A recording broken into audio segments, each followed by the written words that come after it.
시간 함께 보실 말씀은 요한복음 3장 16절부터 18절까지 말씀입니다. 요한복음 3장 16절부터 18절까지 말씀을 제가 봉독하겠습니다. 하나님이 세상을 이처럼 사랑하사 독생자를 주셨으니 이는 그를 믿는 자마다 멸망하지 않고 영생을 얻게 하려 하심이라. 하나님이 그 아들을 세상에 보내신 것은 세상을 심판하려 하심이 아니요 그로 말미암아 세상의 구원을 받게 하려 하심이라. 그를 믿는 자는 심판을 받지 아니하는 것이요 믿지 아니하는 자는 하나님의 독생자의 이름을 믿지 아니함으로 벌써 심판을 받은 것이니라. 아멘. 우리는 지금 하이델베르크 유리문답을 따라서 기독교 신앙의 핵심 가르침을 되새기고 있습니다.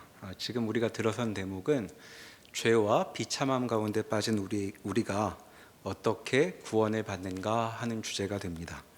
어떻게 구원을 받는가 하고 누군가 우리에게 물어본다면 여러분 뭐라고 답을 하시겠습니까? 한마디로 답을 말하자면 예수 그리스도 덕분에 우리는 구원을 받는다, 이렇게 답할 수 있습니다.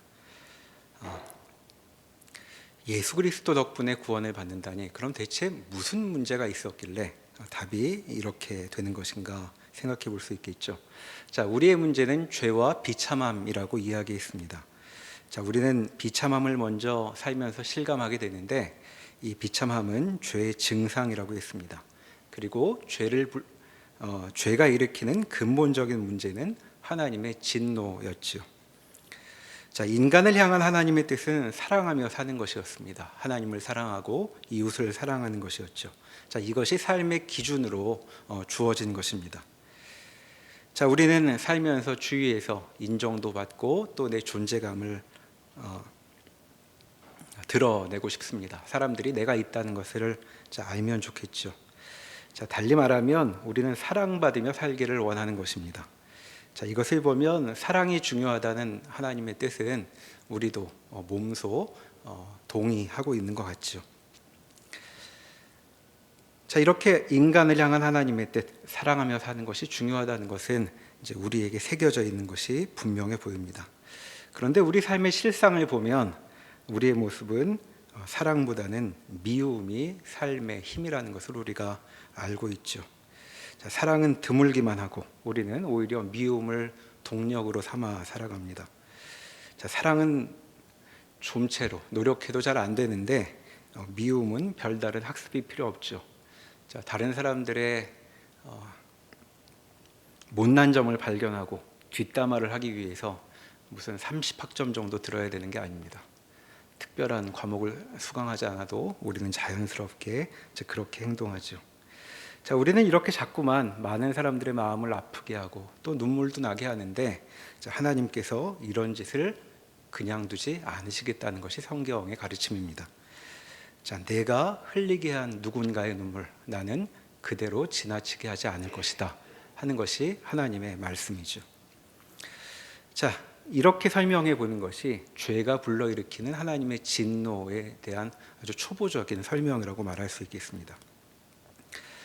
이렇듯 우리의 궁극적인 문제는 하나님의 진노이고, 따라서 이미 하나님께서 예고하신 대로 이와 같은 진노는 형벌인 죽음을 불러일으키게 되죠. 자, 우리가 사는 게 힘든 것은 우리 삶의 죽음의 그림자가 드리워져 있기 때문입니다. 자, 날이 갈수록 죽음은 우리에게 더 짙게 드리워올 것이고, 결국 죽음이 생명을 압도할 때 우리는 죽음에 삼켜지게 됩니다. 자, 이것이 우리가 알고 있는 육체적 죽음이죠. 성경은 사랑하지 않는 자가 맞닥뜨릴 벌은 이 정도의 죽음이 아니라 영원한 죽음이라는 형벌이라고 가르치고 있습니다.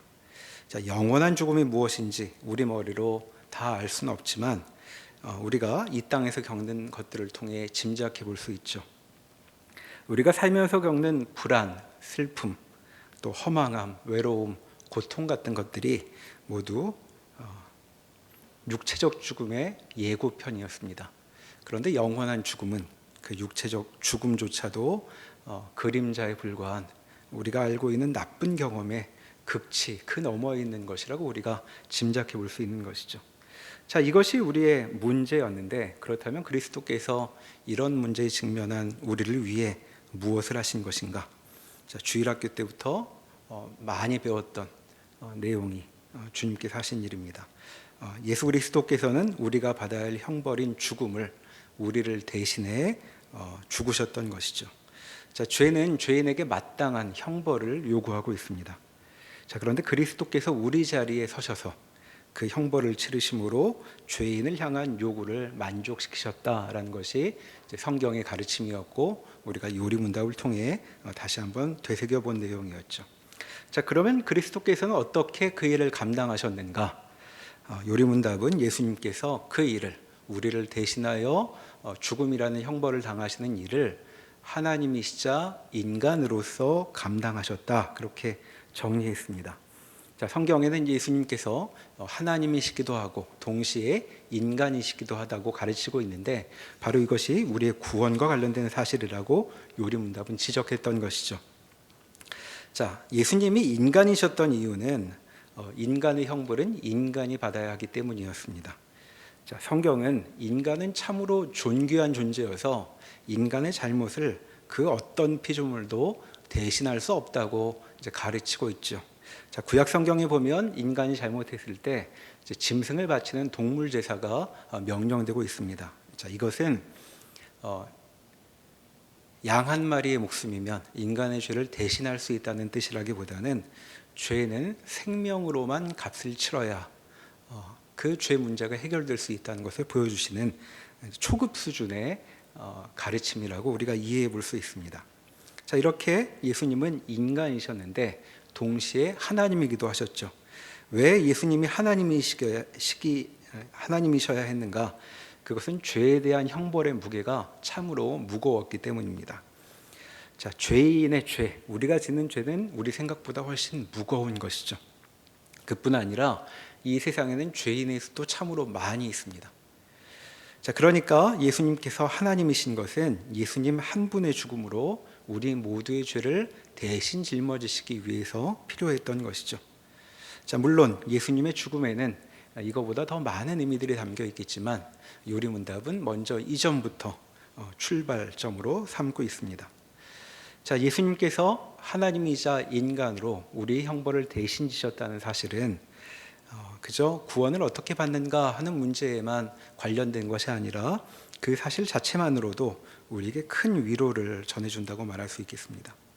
자, 사실 생각해 보면 예수님이 하나님이자 인간이시라는 사실은 참으로 놀라운 것입니다. 참 놀라워서 기독교인들이 아니라면 이게 참 의아해서 말이 되냐라고 사람들이 묻게 되는 그런 내용인 것이죠. 자, 예수님이 인간이셔서 어떤 일이 벌어지냐 하면 예수님은 우리의 처지를 바로 아시는 분이 되는 것입니다. 자, 우리가 살면서 외로워할 때가 언제인가 보면 우리의 어려움을 상대방이 말을 해도 잘 못 알아들을 때죠. 자, 나는 현역으로 대학에 갔는데 삼수하는 친구가 요즘 너무 힘들어, 입시가 언제 끝날지 모르겠어, 이렇게 얘기하면 그 친구를 참 좋아해도 그 심정을 이해하기는 쉽지 않습니다. 또 나는 자기소개서 100장 써가지고 면접 5번 봤는데 서류 1장 쓰고 취직한 친구가 나를 아무리 사랑해도 내가 지금 무슨 일을 겪은 것인지 알아듣기가 참 어렵죠. 자, 그런데 예수님은 우리가 어떤 처지에 있든 그 심정을 다 아신다고 성경은 말합니다. 왜냐하면 그분은 인간이 지날 수 있는 그 어떤 어두운 길도 우리보다 먼저 걸으셨기 때문이죠. 자, 그래서 우리는 예수님께 내 상황을 구구절절 읊을 필요가 없습니다. 그분은 그저 눈빛만으로도 내 상황을 알아보시고 내 처지를 공감하시죠. 왜냐하면 그 상황을 몸소 겪으셨기 때문입니다. 이것이 인간으로 오신 그리스도라는 가르침 가운데 담겨 있는 내용이죠. 자, 그런데 동시에 이런 분이 놀랍게도 하나님, 곧 신이시라고 말하고 있습니다. 자, 이것은 참으로 기독교의 특이한 점이라고 말할 수 있죠. 신이 우리의 심정을 안다는 것, 그건 참으로 기묘한 일입니다. 자, 평생 같이 산 가족도 내 심정을 모를 때가 다반사인데 예수님은 세계의 창조주이시기도 한데 나를 아시고 내 형편을 아신다고 하죠. 자, 이런 존재를 사람들은 상상으로도 잘 떠올리지 못해서 우리는 이런 식으로 보통 생각합니다.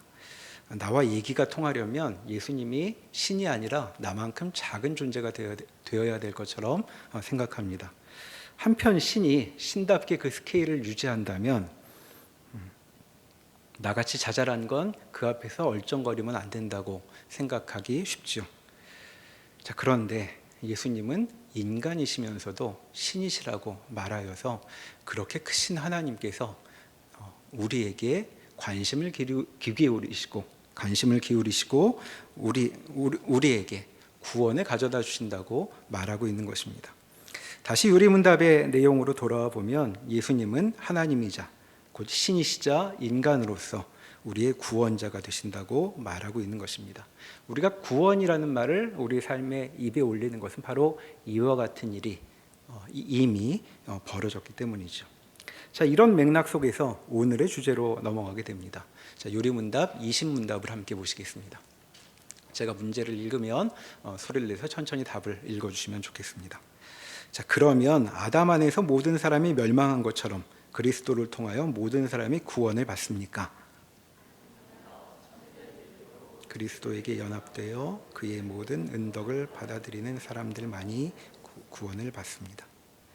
자, 이제부터의 주제는 예수 그리스도 덕분에 하나님의 진노 가운데 형벌을 받아야 할 우리에게 구원이 임하였다고 앞에서 말했는데, 그렇다면 그 구원은 어떻게 나 자신에게 적용될 수 있는가 하는 주제가 됩니다. 자, 그 소식이 어떻게 나에게도 기쁜 소식이 될까? 이제 그 문제를 다루고 있는 것이죠. 자, 예수님 덕분에 이루어진 구원은 모든 사람들에게 일괄적으로 주어지지는 않습니다. 우리 생각에는 그렇게 모두가 한 방에 구원을 받으면 좋을 것 같은데 성경은 그렇게 가르치지 않죠. 자, 오늘 본문으로 읽은 요한복음 3장 16절만 해도 그렇게 말하고 있습니다. 하나님이 세상을 그토록 사랑하셔서 독생자까지 주셨는데 모두가 멸망당하지 않고 영생을 얻는 것은 아니다 하고 성경이 말씀하고 있죠. 자, 그를 믿는 자에게 구원이 임한다고 말하고 있습니다. 왜 대체 모두가 구원되지 않는가 하고 우리 진지하게 물어볼 수 있습니다. 그런데 그에 대한 답은 우리 질문처럼 그저 한마디면 금방 우리가 이해할 수 있는 것은 아닐 것입니다. 다만 이 시간에 이 말씀이 담고 있는 몇 가지 초보가 될 만한 가르침들을 지적해 두고 넘어가면 좋겠습니다. 자, 하나님은 우리를 도매금으로 대하시지 않는다고 지금 성경이 말하고 있는 것이죠. 자, 하나님 앞에 오면, 또 교회에 오면 이제 한번 생각을 해보시죠. 교회에 오면 모두 다 똑같은 옷을 입어야 되고 똑같은 헤어스타일에 같은 것만 먹어야 된다면 여러분 어떠실 것 같으십니까? 자, 그런 경험은 교회에서 하는 것이 아니고 교도소 같은 곳에서 하는 것입니다. 자, 하나님은 사람을 그런 식으로 몰개성적으로 대하시지 않죠. 그러니까 확 묶어가지고 여기 있는 사람들은 다 구원받아라 이런 식으로 우리를 부속품처럼 취급하시지 않는다는 것입니다. 자, 누구도 빠짐없이 구원받는 것은 아니다라고 말하고 있는데, 자, 빠짐없이 구원받는 것이 우리가 좋다고 생각하지만 사실 좀 더 생각해 볼 수 있죠. 자, 이게 어떤 것일까? 만약 한 사람도 빠짐없이 구원을 받는다는 것, 자, 쉽게 이렇게 상상해 볼 수 있습니다. 자, 여러분 혹시 원하지도 않는 선물인데 강제로 받아보신 적 있으십니까? 자, 교회에 나는 좀 불편해하는 사람인데 누가 내가 좋다고 올 때마다 꽃다발을 선물한다고 생각해 보십시오. 자, 교회에 오려면 아주 많은 용기가 필요합니다. 그리고 아마도 저쪽이 더 세면 교회 나오기 쉽지 않겠죠. 자, 누군가가 우리를 그렇게 대할 때면 우리는 마음에 그런 강한 반발이 되는 것입니다. 심지어 선물을 주고 사랑한다고 해도 우리는 그렇게 그냥 좋다고 반응하지 않는 것이죠. 자, 하나님이 사람을 대하는 방식이 그런 게 아니라고 지금 여기 얘기하고 있는 것입니다. 한 번에, 다 한꺼번에 내가 원하면 너는 내 마음대로야 라고 하는 하나님이 아니시라고 말하고 있죠. 자, 이런 하나님의 방식이 처음부터 두드러져서 구원받는 일도 그렇게 한 번에 누구에게나 똑같은 방식으로 똑같은 시기에 이루어지는 게 아니라고 여기 말하고 있는 것입니다. 자, 그러니까 예수님 덕분에 누구나 구원받을 수 있게 되었는데 그 구원이 각자에게 실현되기 위해서는 더 고려되어야 하는 한 가지가 있다는 것이죠. 그것이 무엇이냐 하면 믿음이 있는가에 대한 여부가 됩니다. 자, 믿음이 있어야 구원을 받는 것이죠. 자, 그래서 교회에 오면 사람들이 자꾸 우리에게 물었던 것입니다. 당신은 믿음이 있습니까? 자, 대답하기 난감하긴 한데 사실 대답을 잘 못하는 게 뭐 그렇게 큰 잘못은 아닙니다. 왜냐하면 믿음이 뭔지를 알아야 있는지 없는지를 답할 수 있는 것이기 때문이죠. 그래서 이 시간에 요리문답 가르침을 따라 믿음이 무엇인가 생각해 보도록 하겠습니다. 자, 믿음이 무엇인가 하는 정의에 앞서서 먼저 언급할 점이 있죠. 자, 교회 오래 다니는 사람들은 믿음이 뭔지는 몰라도 믿음에 대해서 들어본 기억이 많을 테니 이 시간에 한번 생각을 정리해 보면 좋겠습니다. 자, 20문답의 내용을 다시 한번 화면에 띄워주시면 좋겠습니다. 거기 뭐라고 지금 여러분들이 답을 읽으셨었냐 하면 참된 믿음으로 그리스도에게 연합되어 그의 모든 은덕을 받아들이는 사람들만 구원을 받습니다 라고 되어 있습니다. 자, 지금 이 문구를 한번 보십시오. 자, 한마디로 줄이면 어떻게 되냐면 믿음으로 구원을 받습니다. 이제 우리가 보통 그렇게 얘기합니다. 어떻게 구원받느냐? 믿음으로 구원받는다 이렇게 얘기하는데 지금 요리문답에 보면 가운데 부분이 있죠. 자, 흔히 생략되는 이 중간 단계를 기억하실 필요가 있습니다. 자, 믿으면 무슨 일이 생기느냐 하면 여기 그리스도에게 연합된다라고 말하고 있죠. 자, 이 연합이라는 말은 뭐냐 하면 로마서 11장에 있는 단어를 가지고 온 것입니다. 자, 거기 보면 접붙임이라고 되어 있죠. 자, 그리스도에게 접붙여진다는 것이죠. 자, 접붙이는 것은 나뭇가지를 다른 나무에 이렇게 붙이면 그 나무의 일부가 되는 것입니다. 자, 그렇게 접붙임을 받으면 모든 은덕을 받아들인다고 되어 있죠. 은덕은 복이라는 말입니다. 자, 그러니까 이제 여기 가르침을 정리해 보면 믿으면 그리스도에게 접붙여져서 복을 받게 되고 그리하여 구원에 이르는 것이다라고 말할 수 있습니다. 자, 믿으면 무슨 일이 일어나는지 다시 한번 이 구절을 살펴보면 좋겠습니다. 그리스도에게 가서 붙게 되는 것이죠, 우리가. 자, 그렇게 구원은 그리스도라는 나무에 가서 붙는 것으로 묘사됩니다. 예, 화면 내려주셔도 되겠습니다. 자, 성경에 보면 그리스도는 교회의 머리, 교회는 그리스도의 몸이라고 가르치죠. 그러니까 한 개인이 내가 그리스도에게 접붙임이 되면 그리스도의 일부가 되는 것입니다. 자, 그리스도의 일부가 되면 교회라는 몸의 일부가 되는 것이죠. 자, 그러니까 구원이라는 것은 나하고 하나님 사이의 개인적인 관계 같은 것이 아닙니다. 그리스도께서 가장이신 아주 큰 가족이 있는데 그 가족의 일원이 되는 것이죠.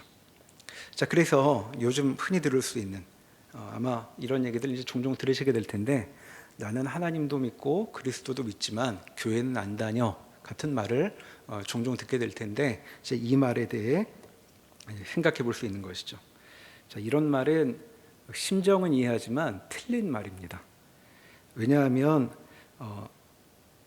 교회 생활에 어려움이 있으니까 그 어려움 때문에 또 상처도 있어서 교회를 안 다닐 수 있는데 하나님을 믿는데 나는 교회를 안 다녀라는 것은 뭔가 그 바람직한 상태는 아니라고 말할 수 있는 것이죠. 자, 예배 드릴 때 주위에 아무도 아는 사람이 없다면 여러분 되게 이상하게 생각하셔야 됩니다. 왜냐하면 그리스도인이 된다는 것은 가족이 되는 일인데 내가 집에 들어가는데 아무도 모르는 사람들만 있는데 내 가족이라고 하면 이상한 거죠. 예배 드릴 때도 마찬가지입니다. 주위를 좀 둘러보시죠. 아는 사람이 좀 있으십니까? 그러면 괜찮으신 거고 아는 사람이 저 멀리 있으면 다음 주부터는 좀 가까이 계셔도 좋을 것 같습니다. 자, 교회에 속한다는 것은 그저 하나님께 예배만 드린다는 것이 아니라 그리스도의 몸을 이루는 교우들과 함께 지내는 것이죠. 자, 그러니까 미리 기억해 두면 좋겠습니다. 지금은 우리가 교회 다니고 있지만 나중에 살다 보면 내가 여전히 그리스도인이긴 하지만 교회에 안 다니는 때가 올 수도 있습니다. 그럴 때가 있죠. 자, 그런 일을 겪을 때면 이렇게 생각하셔야 됩니다. 자, 내가 지금 상태가 많이 안 좋아가지고 교회를 예배를 안 드리고 있는데 때가 되면 내가 교회로 돌아가야지. 이제 이렇게 생각하는 게 맞는 겁니다. 난 하나님 믿지만 교회는 다 썩었어. 그러니까 교회는 안 다녀야 돼라고 말한다면 성경 가르침과 충돌이 생기는 것이죠.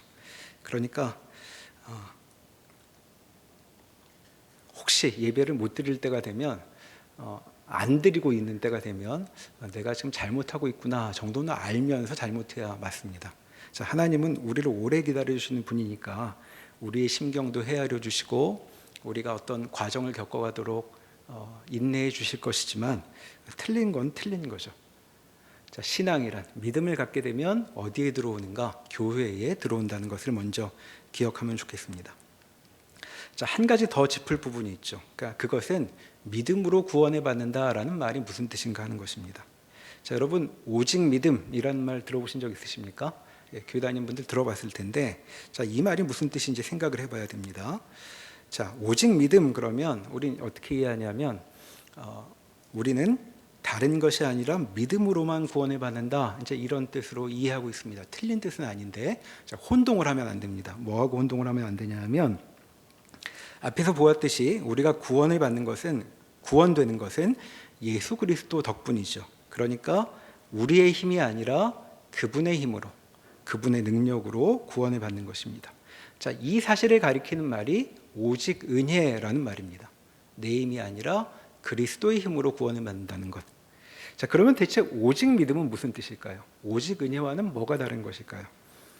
자, 오직 믿음이란 말은 그 은혜, 그리스도로 우리에게 주어진 구원이라는 은혜에 참여하는 방법은 다른 방법은 없고 오직 믿음뿐이다라는 것을 말하는 것이 오직 믿음이라는 말입니다. 자, 그러니까 기억해둬야 하죠. 자, 혼동하시면 안 됩니다. 자, 믿음이 우리를 구원하는 것이 아니라 예수 그리스도께서 우리를 구원하시는 것입니다. 자, 그런데 그분의 은혜를 누리려면 믿음이라는 방편이 필요하다는 것이죠. 자, 그러니까 그리스도의 은혜를 받아들이는 방편이 뭐 시험 성적이나 개인적인 능력이나 모범적인 생활이나 재산 뭐 이런 것이 아니고 다른 어떤 것이 아니라 믿음으로 그분의 은혜를 받을 수 있다, 이렇게 말하는 것입니다.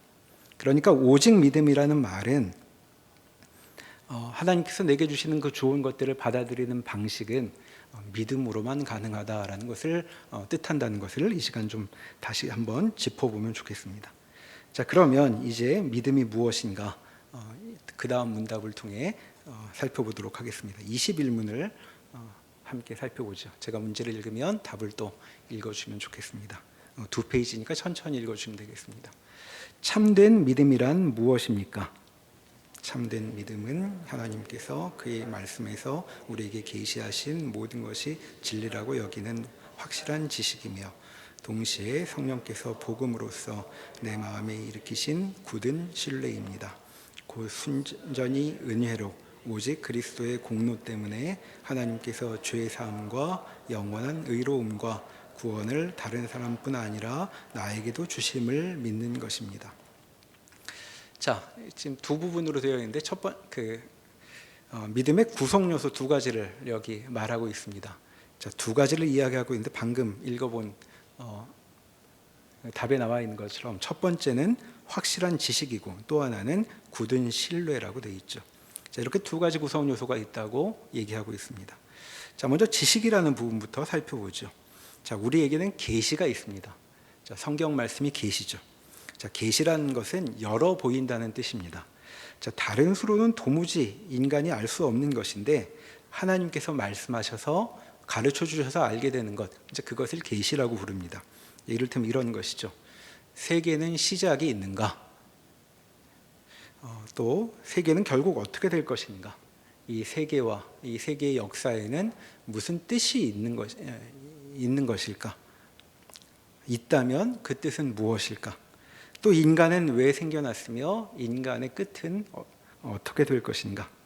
인간이 살아가는 삶은 무엇이며 여기엔 대체 의미가 있는가? 있다면 어떤 의미가 있는가? 이런 것들이 계시의 내용입니다. 자, 우리가 다 궁금해하는 것들이죠. 나는 도대체 왜 사는 걸까?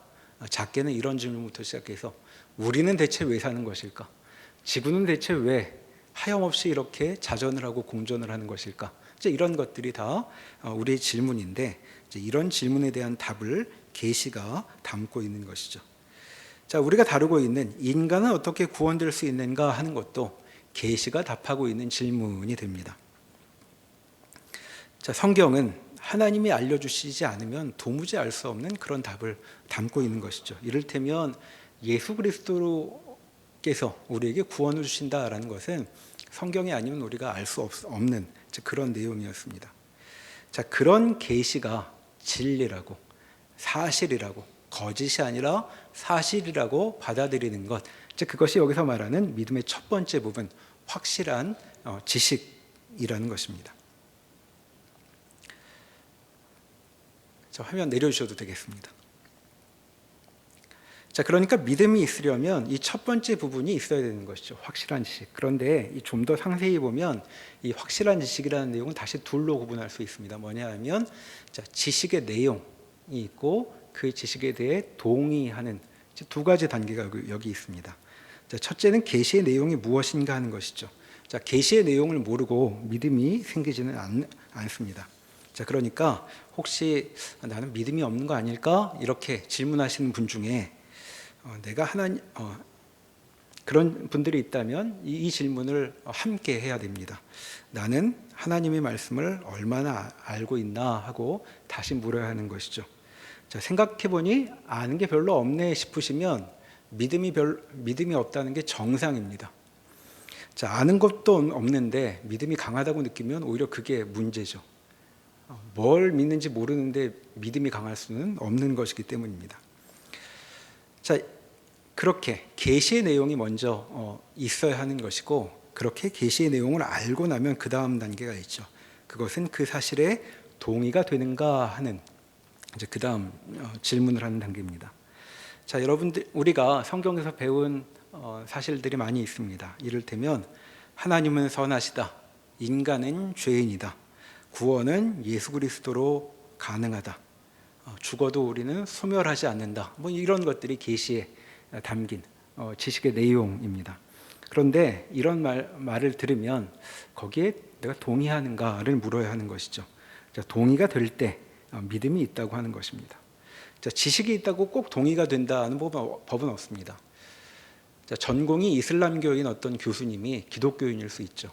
자, 그분은 누구보다도 이슬람이라는 종교에 대해 잘 알지만 그 내용에 동의하지는 않는 것입니다.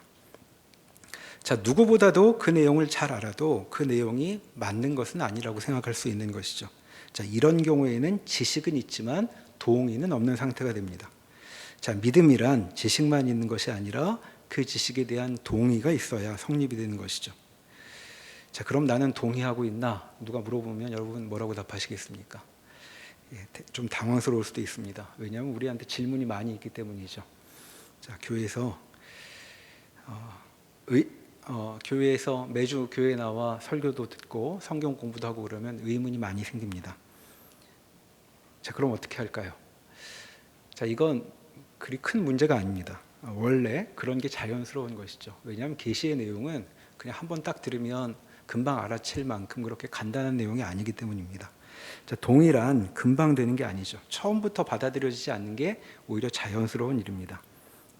자, 계시는 우리로서는 찾아내거나 또는 쉽게 이해하지 못하는 그런 내용을 담고 있으니까 우리는 그래서 매주 하나님의 말씀을 설교로 듣기도 하고 공부하기도 하고 또 평소에도 성경을 읽으라는 말씀을 듣기도 하는 것이죠. 그러니까 믿음은 하루아침에 생겨나는 것이 아니라 긴 시간 가운데 차츰 자리가 잡혀가는 것이라고 말할 수 있겠습니다.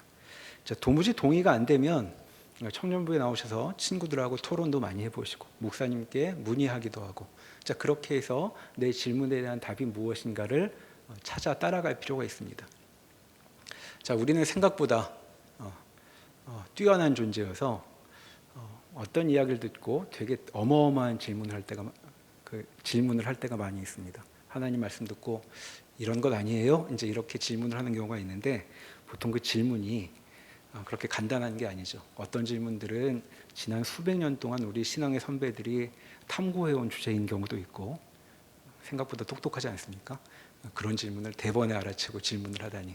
여러분들이 그런 질문들을 하게 됩니다. 그러니까 시간을 많이 들여 그 질문에 대한 답을 들을 준비가 되어야 이제 동의로 나아갈 수 있게 된다고 말할 수 있겠습니다. 자, 이것이 믿음의 첫 번째 구성 요소, 확실한 지식이라고 불리는 것이고, 그 다음 구성 요소가 있죠. 자, 화면을 올려주시면 이렇게 얘기가 이어졌었습니다. 성령께서 복음으로써 내 마음속에 일으키신 굳은 신뢰라는 두 번째 부분이 있다고 말하고 있죠. 자, 믿음의 첫 번째 부분, 지식은 지적인 차원이라면 이 신뢰라고 되어 있는 것은 의지적 차원이라고 말할 수 있겠습니다. 자, 화면 내려주셔도 되고, 자, 저하고 성경 구절을 한 부분 찾아보시죠. 야고보서 2장 19절입니다. 자, 신약 성경 372면, 신약 성경 372면, 야고보서 2장 19절입니다. 야고보서 2장 19절. 짧은 한 구절인데 제가 읽어보겠습니다. 여기 지금 믿음을 이야기하고 있는데 한 대목 야고보서 2장 19절에 이런 말씀이 나오죠. 내가 하나님은 한 분이신 줄을 믿느냐 잘하는도다. 귀신들도 믿고 떠느니라. 자, 귀신들은 사단 또는 마귀라고 불리는 그 우두머리를 따르는 존재들입니다. 성경의 가르침에 따르면 타락한 천사들이죠. 죽은 사람이 귀신이 되는 게 아니고 천사들이 타락하면 귀신이 된다고 성경은 가르치고 있습니다. 이것도 계시 덕분에 우리가 아는 것이죠. 자, 하나님이 한 분이시라는 사실, 이건 이제 계시의 내용인데, 자, 이것들을 귀신이 알까요, 모를까요? 하나님이 한 분이시라는 것. 방금 성경에서 읽은 것처럼 귀신도 압니다. 그것도 확실하게 잘 압니다. 자, 그래서 이들은 믿음의 첫 번째 요소를 갖고 있는 것이죠. 알고 동의도 합니다.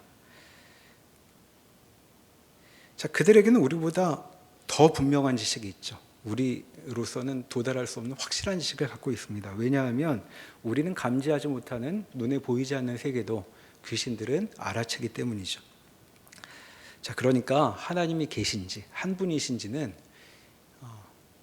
우리로서는 도무지 알 수 없을 정도로 귀신들은 잘 알 것입니다. 우리가 귀신처럼 알기는 어렵겠죠. 자, 그런데 이들은 우리보다도 그 사실을 더 분명히 아는데도 불구하고 그 사실에 몸서리를 치는 것으로 끝난다고 여기 얘기하고 있는 것입니다. 자, 믿고 떠느니라가 그런 말이죠.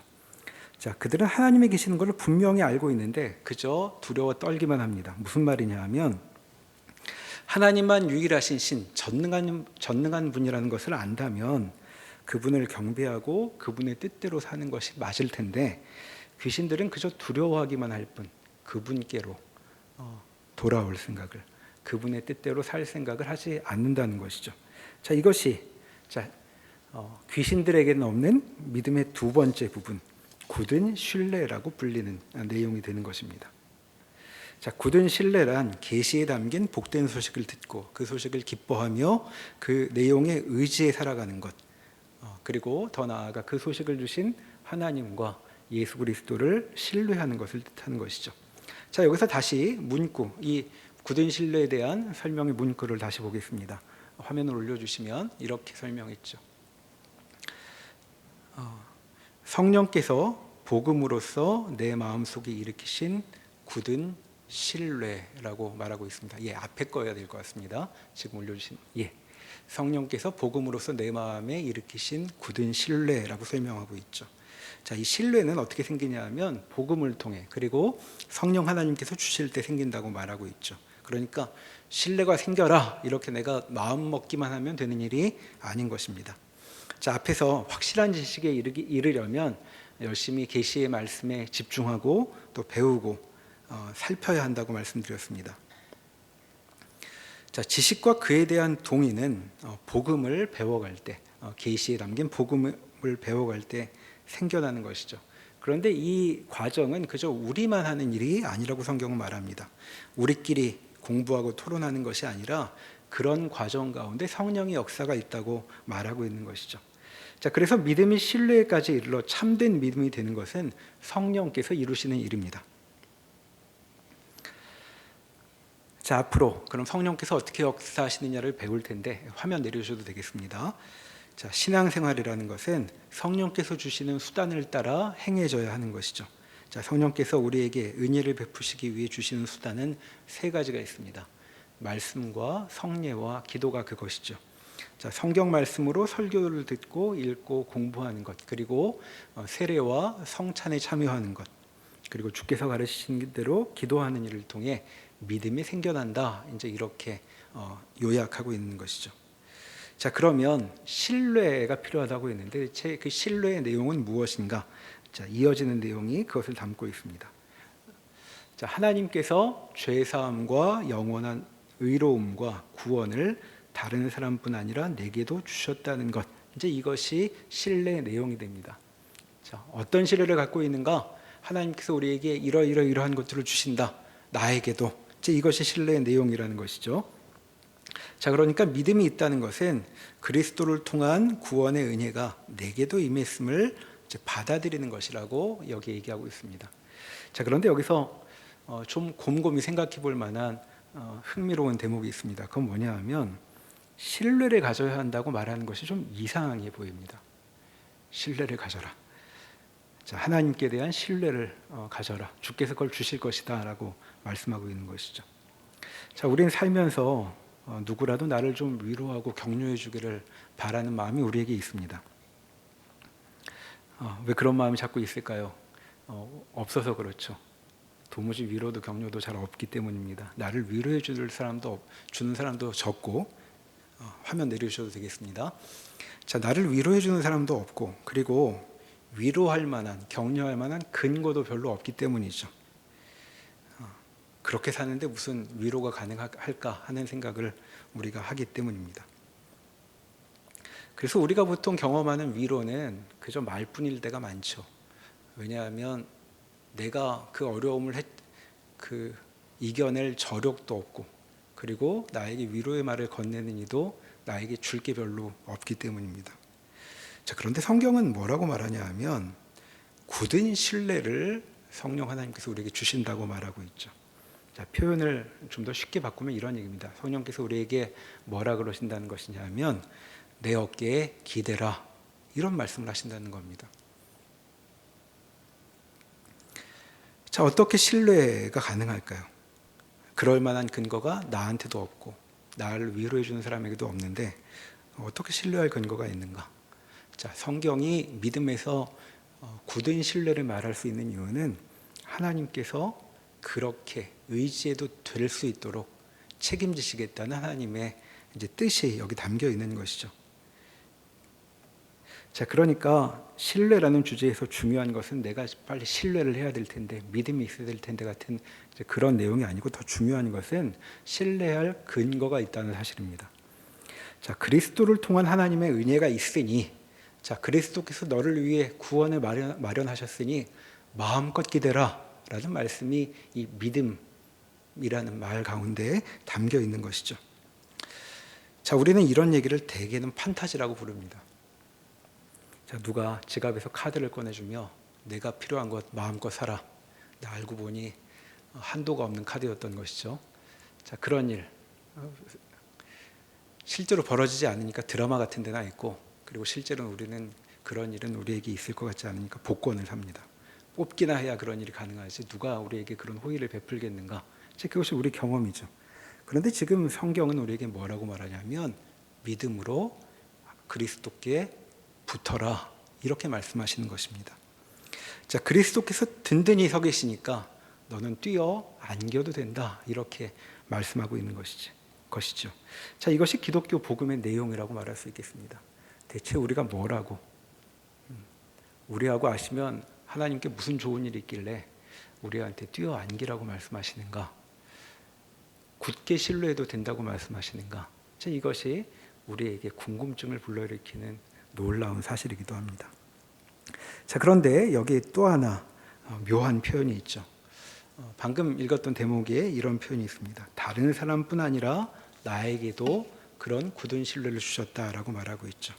자, 앞에서 믿으면 그리스도와 연합하여 그분과 가족이 된다고 말했습니다. 자, 우리는 믿음으로 그리스도의 큰 가족 안에 들어가는 것이죠. 이것을 표현하는 것이 세례나 입교가 되는 것입니다. 자, 그러면 그렇게 이 가족 안에 그럼 들어가게 되면 무엇을 보게 될까요? 자, 이미 들어와 있는 가족들을 보게 될 텐데, 자, 그들에게서 우리는 무엇을 보게 되냐 하면 하나님의 은혜가 임하여 있는 모습을 보게 됩니다. 자, 은혜가 임하면 사람들의 빛이 나고 그리고 생기가 돌게 되죠. 자, 그러니까 이미 들어와 있는 가족들의 모습을 통해 우리는 무엇을 알게 되는 거냐 하면, 아, 저런 모습을 보니 앞으로 나도 저렇게 될 수 있겠구나를 깨닫게 되는 것입니다. 굳은 신뢰가 생기면.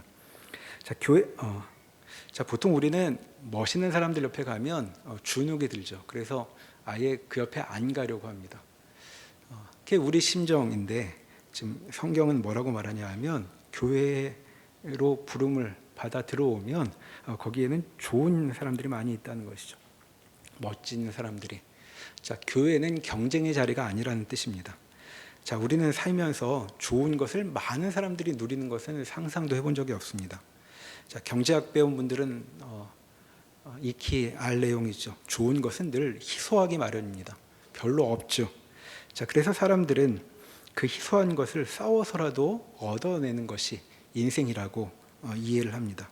자, 그래서 우리가 학교 다니면서 늘 확인하던 것이 무엇이었을까요? 내가 얼마나 공부에 성취가 있었는가를 확인하기보다는 석차를 확인합니다. 100분이 몇 프로인가? 이제 이런 걸 파악하려고 하죠. 왜 그랬을까요? 그 몇 퍼센트에만 들어야 그 소수만이 누릴 수 있는 좋은 것을 누릴 수 있다고 생각하기 때문입니다. 그러니까 우리 상식으로는 누가 좋은 것을 갖고 있으면, 그런데 누가 좋은 것을 갖고 있다면 내 손에는 없다는 뜻이고, 나도 그걸 누리고 싶다면 방법은 몇 가지 안 됩니다. 그걸 갖고 있는 사람들이 확 죽어버려서 주인이 없는 게 돼서 내가 얼른 가져가거나, 또는 나도 굉장히 훌륭한 사람이 되어가지고 그것을 얼른 내 것으로 갖게 되는, 소유하게 되는 일을 목표로 삼는 것이죠. 자, 이것이 우리가 아는 세상이 돌아가는 방식인데, 이제 성경은 무엇이라고 가르치냐 하면, 교회에서 누가 좋은 것을 갖고 있거나 좋은 모습을 보면 마음 설레라고 말하고 있는 것입니다. 너도 저렇게 될 수 있다고 말씀하고 있는 것이죠. 아, 저런 빛나는 삶이 나에게도 허락되어 있구나, 나도 거기에 들어갈 수 있구나를 소망으로 가지도록 주께서 우리를 부르셨다는 것입니다.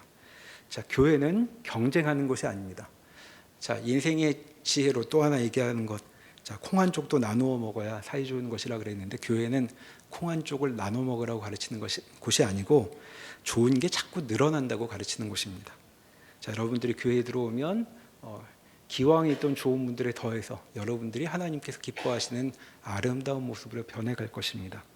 자, 그래서 지금 요리문답은 뭐라고 말하고 있냐면, 굳은 신뢰가 다른 이들에게서만이 아니라 나에게도 주어진다고 여기 말하고 있는 것이죠. 그러니까 오늘 청년부에서 멋져 보이는 분들이 있으면 가서 말을 거십시오. 지난주보다 더 멋있어졌네. 그리고 나도 너처럼 될 것을 주께 허락받았다. 이렇게 말씀하셔도 틀린 말이 아닙니다. 자, 그러니까 교회에 오면 부러워하지 말고 즐거워하십시오. 좋은 것은 늘어날 것입니다. 자, 오늘 배운 요리문답의 가르침을 요약해 보겠습니다. 자, 믿음은 확실한 지식과 굳은 신뢰로 구성되어 있습니다. 자, 옛날 신앙의 선배들은 이 확실한 지식을 앞에 설명한 것처럼 지식과 동의로 구분을 했죠. 자, 그러니까 믿음은 크게 세 요소라고 말할 수 있겠습니다. 지식과 동의와 그리고 신뢰가 있는 것이죠. 자, 지식은 사실이란 말입니다.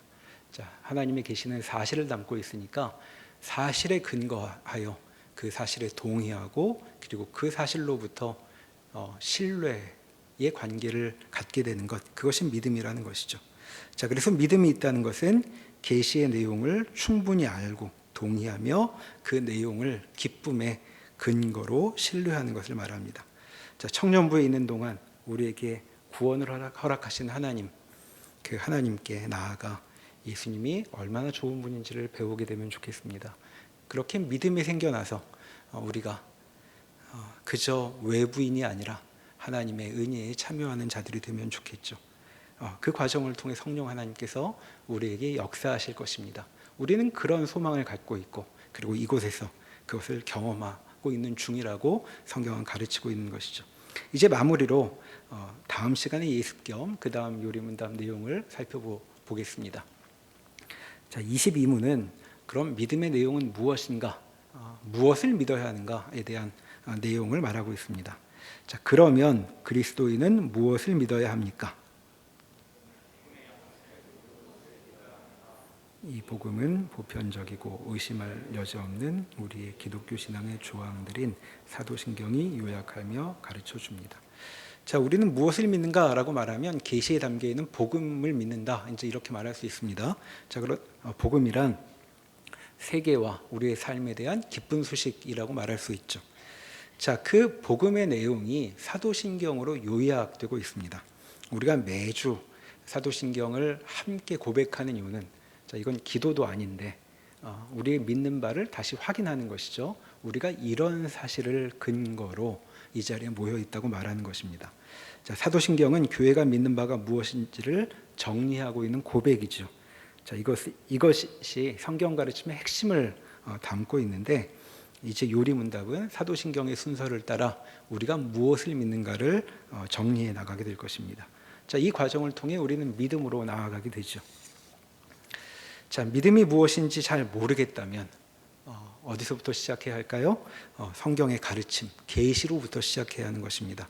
우리 이제 앞으로 이 계시의 내용을 하나하나 하나님으로, 성부 하나님으로부터 성자 하나님, 성령 하나님에 이르기까지 쭉 따라가게 될 것입니다. 자, 이것을 따라가는 길이 믿음의 길을 걸어가는 과정이 되는 것이죠. 자, 하나님께서 얼마나 복되고 놀라운 일을 우리에게 허락하셨는지, 그리고 하나님은 얼마나 멋진 분인지, 그리고 하나님께서 우리에게 새롭게 주시는 생명은 우리가 알던 생명과 얼마나 다른 것인지, 이 요리문답의 인도를 따라 앞으로 계속 살펴보도록 하겠습니다. 자, 이 일을 통해 우리 모두 믿음의 길에 들어서 하나님의 좋으심을 경험하길 바랍니다. 기도하시겠습니다. 하나님, 비참함과 죄 가운데 있는 저희를 그대로 두시지 않으시고 예수 그리스도께서 인간으로 이 땅에 오셔서 우리를 위하여 구원을 이루셨습니다. 그리고 이 구원이 우리 각자에게도 다가올 수 있도록 하나님께서 믿음의 길을 저에게 허락하셨습니다. 저희는 아직 이해하는 것이 많지 않고, 그리고 부족함이 많아 주의 말씀을 잘 알아듣지 못할 때도 많이 있지만, 하나님, 구원의 소식을 사모하여 주께서 말씀하시는 바를 따라 이 길을 걸어가려고 합니다. 저에게 믿음을 허락하여 주시옵소서. 예수님의 이름으로 기도합니다. 아멘.